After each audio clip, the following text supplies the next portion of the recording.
All right, so we're starting a new unit today, right? So the last unit was all about quadratics. This unit is all about quadratics. So we're staying in the same zone. So a lot of it is going to be stuff you can keep using, keep building on. Last unit was about how do we work with quadratics? How do we graph them? How do we factor them? How do we pull them apart? How do we change them into their different forms? Now we're going to use that knowledge and what we gained to solve quadratics. So solve, what do I mean by solve? I mean to find solutions, right? So for instance, like y'all know, everybody here knows how to do, like if I told you x plus 2 equals 5, right? What's the solution there? 3. Why is it the solution? Because that makes that true. 3 plus 2 equals 5, right? Where it gets tricky and where we're going is where, what if I said, okay, x squared plus 10x plus 16 equals 5. And I said, what's the solution there? I mean, I haven't taught you how to do it yet, but you're going to know how to do it. You're going to know how to find the x value that makes that true, right? So now we're going to solve quadratics. We're going to use what we learned to help us do that, okay? So that's what this whole unit's about, is solving, right? So we're going to dive right in. So today we're going to talk about solving by graphing and solving by factoring, okay? So 2 ways to solve quadratics, at least in this current form, okay?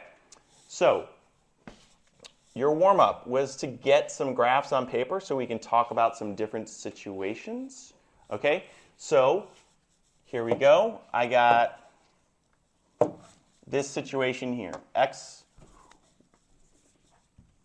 of x equals negative x plus 3 squared plus 4. We can do this a couple different ways, right? We could talk about the parent function and the changes. There's a negative. There's a plus 3. And there's a plus 4. So parent function would flip down, go left 3, go up 4, right? Remember that 2 units ago, right? You could also think of it as vertex form, right? Which is our last unit. I know my vertex is what? Negative 3 and 4. I know my a value is negative 1. So I can go to my vertex, and then I can flip down and go from there, right? So you have a couple ways to do this, right? Both will give you the same result, which is this. Negative 3, 4, left 3, up 4. Flip down, and then I would go over 1, down 1, back 1, down 1, over 2, down 4, back 2, down 4. And that gives me this graph right here. Right? I could even keep going and go over 3 down 9, but for our purposes, this is good enough, right? So that is one of our graphs that we're going to talk about. Our other graph is even simpler. It's just x minus 3 squared, right? So again, you can think about this in 2 ways. The parent way is probably the easier way because there's only one thing happening here. What is it? Right 3, right? Minus 3 on the inside means right 3. Do I go up or down? Does it stretch? No. So it just goes up 1 over 1, back 1 over 1, back 1 up 1, over 2 up 4, back 2 up 4, and I get this parabola here, right? Now the other way we could have thought about it is vertex form, but what's it missing? The k, so you can just put a what? 0, right? And that gives you the 3, 0 vertex, a equals 1, same result. Okay? That's where we've been. Where we're going is we're going to talk about solutions to quadratics, okay? So that ends the warm-up. Here comes the lesson, okay? So there's a couple different differences here between these graphs, but there's a key difference in terms of the solutions, okay? Now, the solution to a quadratic is its x-intercepts, right? That's something I'm telling you. A solution to a quadratic is its x-intercepts. I'll explain why, but when we talk about solutions, solving, we're looking for x-intercepts, right? So case 1 right here, there's going to be three cases that we deal with, right? Case 1, how many x-intercepts do I have? 2. 2 x-intercepts. So how many solutions do I have? 2. 2 solutions. And those solutions, in this case, are what? -5 and -1. So I would say x equals -5 and x equals -1. Okay, so let's drill in on those points. And we'll start talking about why they're solutions, right?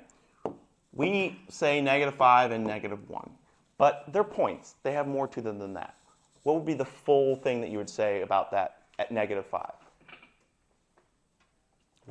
What's the full point? -5, 0, right?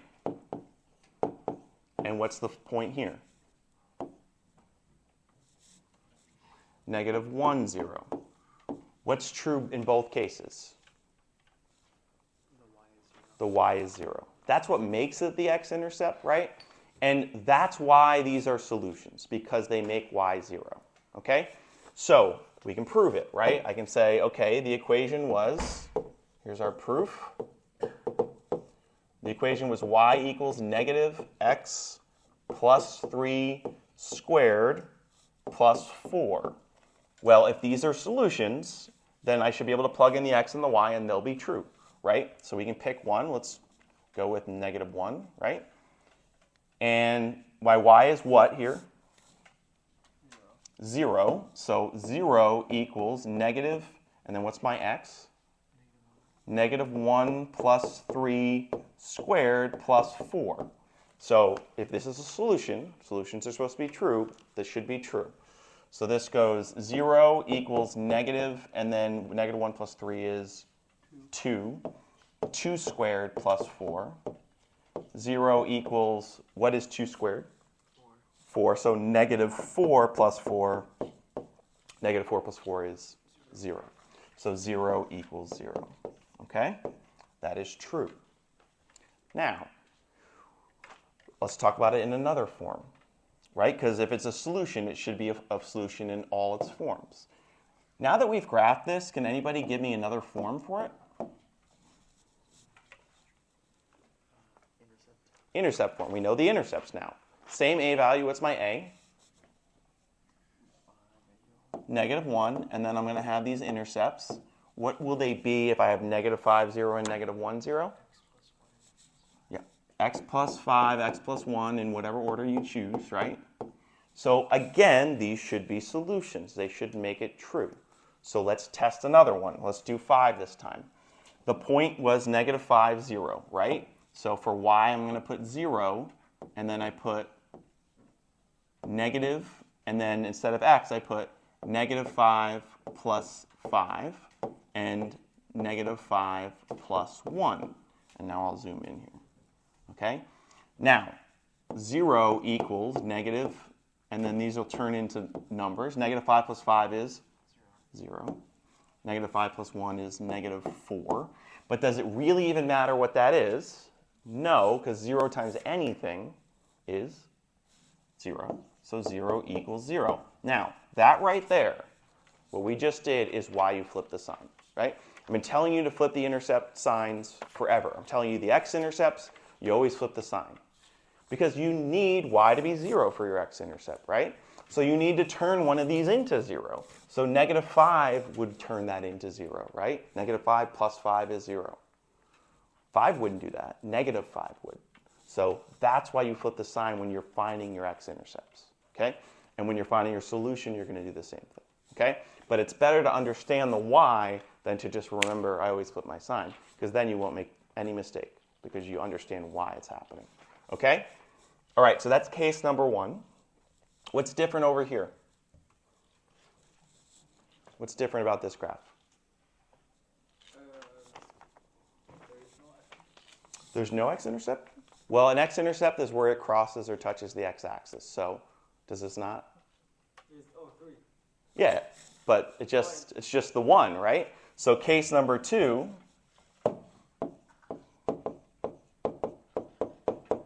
is one x-intercept, right? So one solution. There's only one time where y is 0, right? Because our intercept is 3, 0. There's no other time where that graph is 0 for y.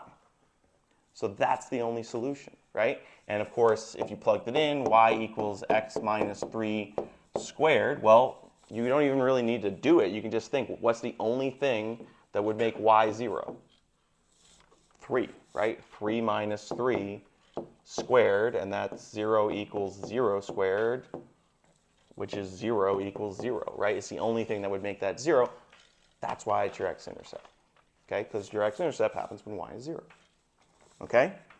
So, key takeaway here. X-intercepts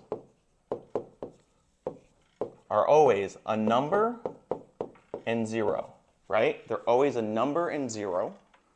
So your x-intercepts in an equation make your y 0. If you plug in your x-intercept, it makes the solution or the equation total 0. So they make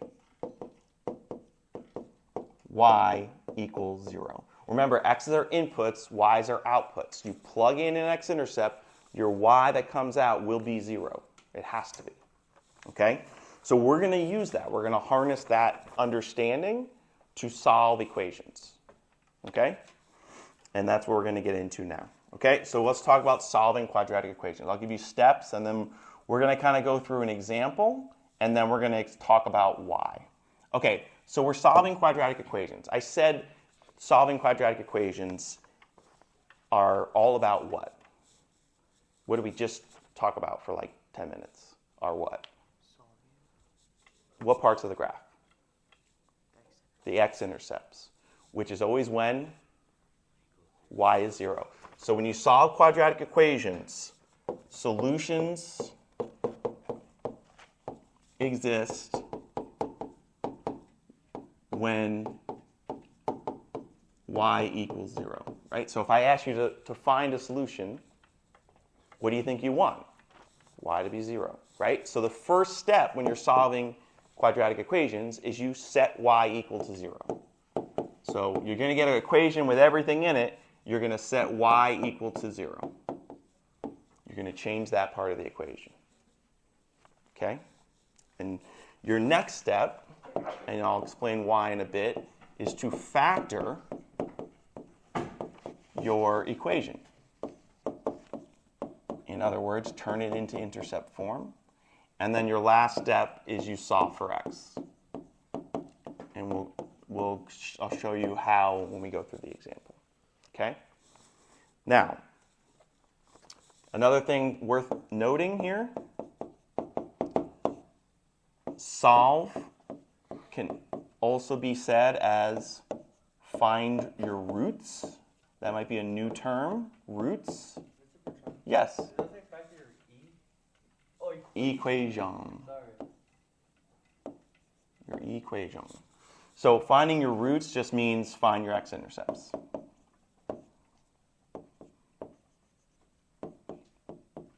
Okay, so if you ever told to find your roots, let's just find your x-intercepts. Okay, just another term. Okay, so now we want to do this equation that I just drew all around, right? Y equals x squared minus 6x minus 16. We want to find a solution to that equation. So, meaning we want to find the x-intercept. So, we start with the equation. Y equals x squared minus 6x minus 16. And then we change it. We say, well, the first step was set y equal to 0. You always want to equal to 0. So you say, okay, no, 0 equals x squared minus 6x minus 16. Okay? Now, always want to think about what we're trying to do here. We're trying to find a solution to this, right? We're trying to find a solution. We want to find the x that makes this true, right? We want to find the x that if I plugged it in there, and I did all the math, I'd get 0, right? That's what a solution is, right? Question. Are we always going to try to find 0, or are there going to be times where we're going to find like 1, 2? There will be examples where it's not equal to 0, and I'll show you what to do when we get there, okay? So if we're trying to find that solution, right, we could guess all day long, be like, well, what if I squared, I don't know, 5 minus 6 times 5? No, that didn't work, right? That's not, we don't do that in math. We try to find a strategy that'll work every time. So this is the strategy that makes it a lot easier, right? Because you could just kind of, there's a long way, right? But this is the strategy that works, okay? So I said the second thing we're going to do is factor this, right? So what do I mean by that?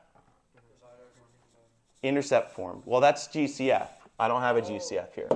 If I did, I sure would want to find my GCF first, but I don't have that. Negative 16 and negative 6. Two numbers that multiply to give me negative 16, add to give me negative 6.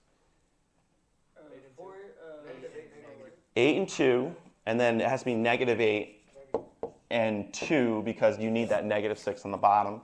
Okay, so now, hopefully, it will reveal itself to you right now.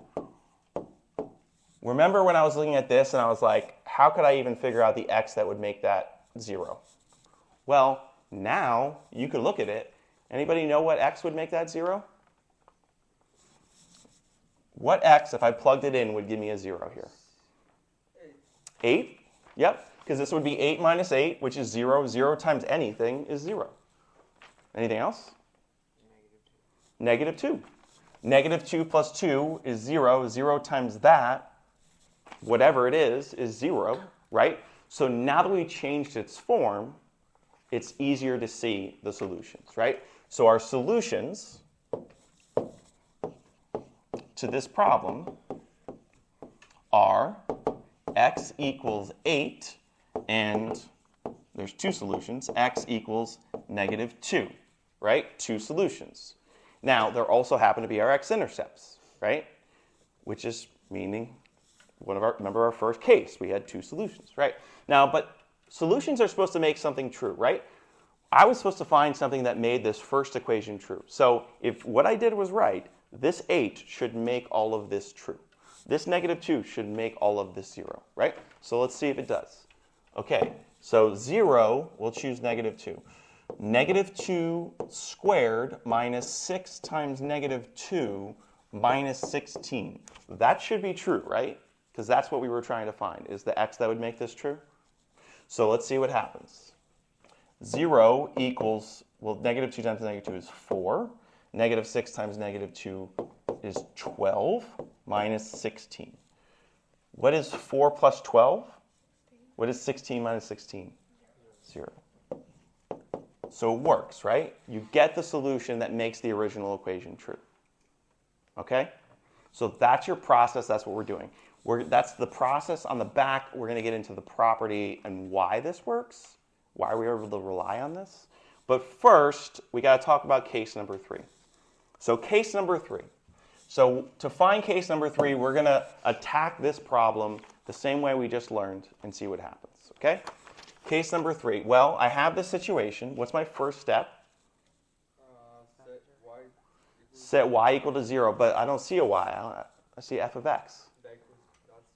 Yeah, f of x is y, right? So that's okay. We set f of x equal to 0. So 0 equals x squared minus 6x plus 11, right? Okay. What do I do next? Yeah, so I got to magic x this. So I have 11 on the top minus 6 on the bottom. Two numbers that multiply to give me 11 and add to give me negative 6. No, it doesn't work, right? It doesn't work. The only thing that multiplies to give you 11 is 11 and 1, and that doesn't get you negative 6. So this doesn't work. Okay, remember, we're trying to find our x-intercepts. That didn't work. Is there any other way that we find x-intercepts? Give me a hint. Look to the right. Graphing. So let's try graphing. Maybe we'll find them this way. I feel like some of you might know what's coming here. Okay, so we're still trying to find our solutions. So let's try graphing. And by the way, these are your two ways that you find your solutions. Okay, so we have this equation, x squared minus 6x plus 11. We want to graph it. So, okay, we need our vertex. So x equals negative b over 2a. X equals negative 6 over 2 times 1. That's 6 over 2, that's 3. So that's the x of my vertex. I need to find the y, so what do? I plug it in. So y equals 3 squared minus 6 times 3 plus 11, right? I do that math, put that in my calculator, right? And it turns out y is 3 as well. So our vertex is 3, 3. Okay, that's over here, right? What was our a value?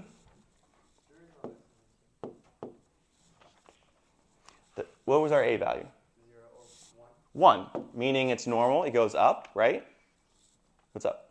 I got 2 for the y. Is it?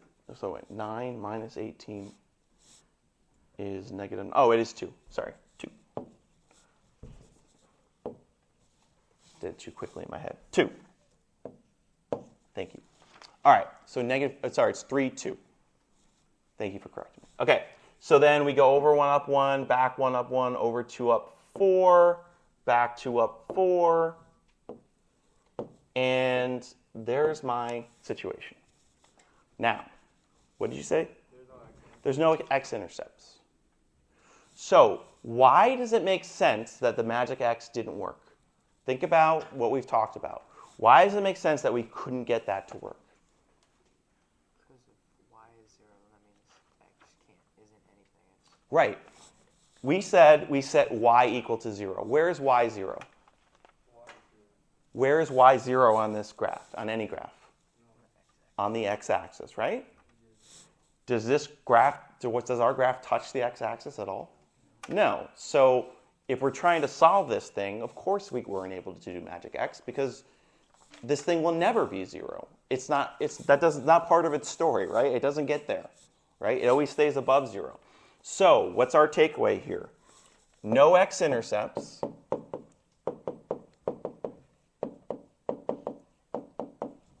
Means y is never 0. Right? So that means 0 equals x squared minus 6x plus 11 cannot be true. It can't be true. So that's why the magic x didn't work, right? Because that can't be true. It can't equal 0, right? There's no x I could plug into that to make it true. So I didn't get anything, right? And that brings us to case number 3, which is no solutions, or at least no real solutions. There are such things as imaginary solutions. We will talk about them in another time, all right? So, but the key takeaway here is the reason this doesn't work, the reason your magic x didn't work is because this thing never equals 0. It never gets there, okay? All right. So we're kind of digging into the y a little bit. We're going to now kind of summarize and then talk about a property that we're using, and we're going to see if we can discover it on our own. Okay? So ways to solve a quadratic. Well, we just talked about 2 of them. What were the 2 things we just attempted to solve a quadratic? Graphing and factoring. So okay, the 2 ways to. So if I just say solve a quadratic, first of all, what am I asking you to find? X-intercepts. So that's probably worth writing, right? Means find x-intercepts.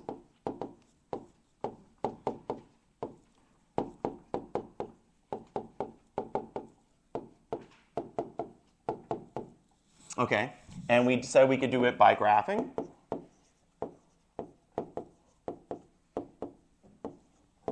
Right? And then if you do that, you just pull your x-intercepts and you have your answer.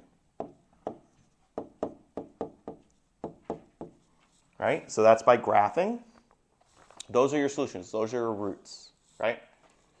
And then the other way that we talked about was we did what? We factored in order to. Well, that's our goal. But when you factor a quadratic, what are you turning it into? Remember we said, hey, in this form it's impossible to see what x would be, but in another form it would be probably pretty easy. Yeah. So what we really did there is we converted to intercept form. So converting to intercept form. And yeah, we did it through factoring.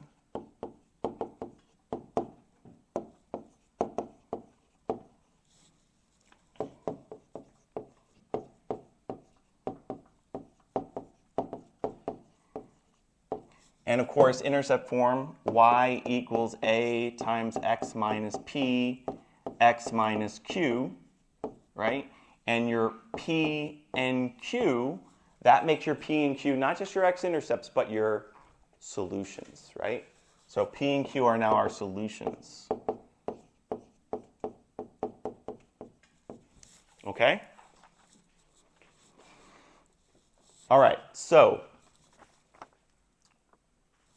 there's a little box and a graph. We're gonna come back to those. I'm gonna give you 6 problems now, and some of these problems are gonna probably be so simple that you're like, what? Why are we getting these problems? But what I want you to do is focus on what's happening every time and what that tells you about that situation. What pattern are you noticing? Like, what is every problem give you in terms of information for the future? Okay. So here come your 6 problems. You don't have these boxes. I just added them after I made the notes. All right. So first problem. 3 times x equals 0. Yep, you're writing this down. X equals what?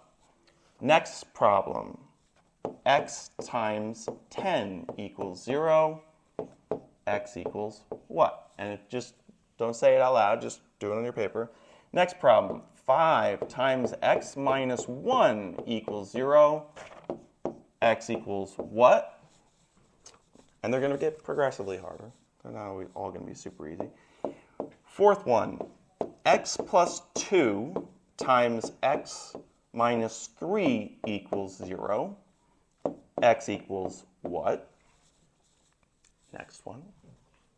And I'm going to give you time, don't worry. X minus 2 times 5, no, not 5. 2x plus 5 equals 0. X equals what? And then the last one, if A times B equals 0, what is A and what is B? All right? So I'm going to give you some time to go through those, and then we will come back together. Okay. So, like I said, some of them are simpler than others, right? If you have 3 times x equals 0, what must x be? Is that the only possibility? No.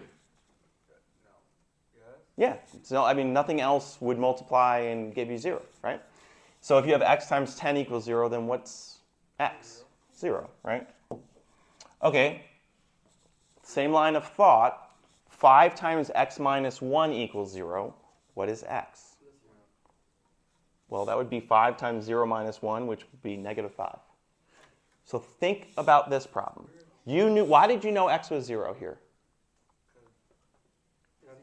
Because 2 things multiplying, one of them's got to be 0. So here, 2 things multiplying, the only one that you can change is this one. So what must be 0?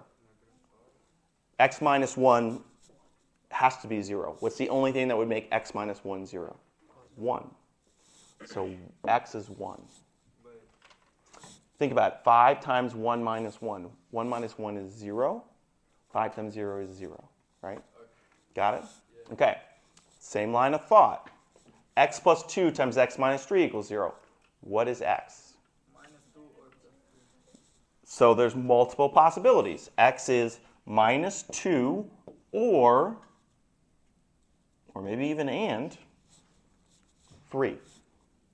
Both of those will make the situation 0. Think about it. Negative 2 plus 2, that's 0. It doesn't even matter what this is. 0 times anything is 0. 3, well, 3 minus 3 is 0. It doesn't even matter what this other one turns out to be. 0 times anything is 0. Does that make sense? All right, good. Let's take that one more step. How about this one? X minus 2 times 2x plus 5 equals 0. Bet you could find me one of them, right? 2, negative 2.5. How'd you get that? Okay, so your process was, I'm just going to put in a number that I think will make this work and test it and see if it works, right? That's great. But what if I gave you like 7x plus 29 and I asked you for the solution? What's that? That's different. I just give you one. But if they ask for solutions, If I asked you for a solution, you got to be able to find it in any situation. So Give you both? you would have to give me every solution. So my point is, we need a process, right? Well, think about what we want. We want that to be 0 or that to be 0, right? That's all we want. We don't even need both. We just need one of them. So we're going to figure out what situations would make them 0. So let's isolate in on that thinking. We want x minus 2 to equal 0. Or we want 2x plus 5 to equal 0. Right? That's what our head's telling us, right? Well, now I have two equations I could solve, right? How would I solve? Well, plus 2 on both sides, x equals 2, right? On this one, it's a two-step equation. How do you solve it? subtract 5 from both sides. Minus 5 from both sides, right? 2x equals negative 5. Divide by 2. Divide by 2. X equals negative 2.5. And now, if you think like that and you put it on paper, you could solve anything, right? You just need to then do the solving work, right?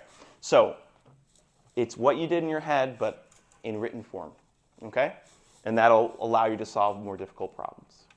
Okay, next one. A times B equals 0. What is A, what is B? A is anything if B is 0, and B is anything if A is 0. I mean, you choose your numbers, but one has to be B. Okay, so we don't know what A and B are, but we do know this. What? One of them has to be 0. One has to be 0.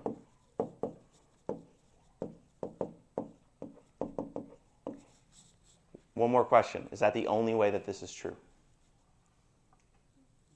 What else can make this true? A times B equals 0. Both of them are 0. Or both are 0. And what y'all just stumbled upon on your own is a property in math. It's called the zero product property. It says exactly this. So that's what we're going to put in this little box up here. Okay? It says if, and these things always sound formal, right? If A times B equals 0, comma, then A equals 0, B equals 0, or both equals 0. Okay? So, why does that matter? Well, if we think about this in regular terms, and I'm going to end up outside the box here, it's basically saying if you multiply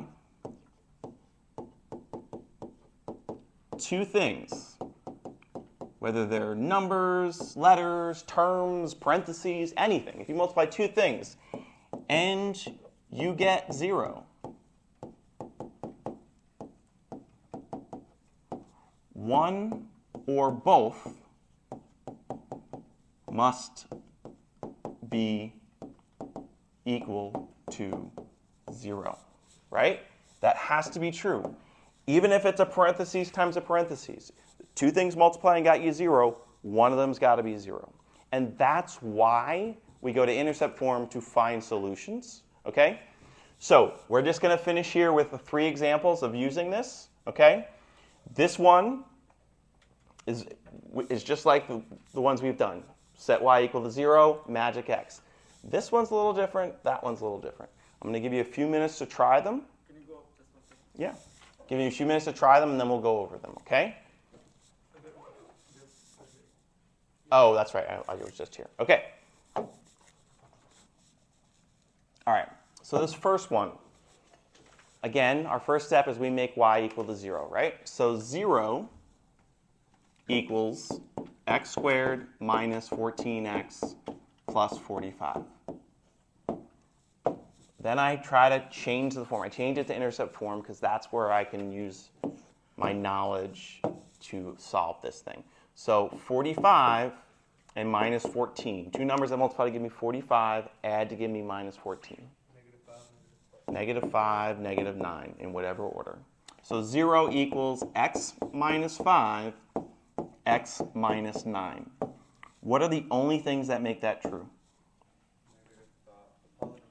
X must equal 5, and x must equal 9, right? Now, what do you think would happen if I plugged 5 into that top equation? Exactly, I would get 0, right? We changed the form to find out, but it's still a solution to the top equation. That's the whole idea.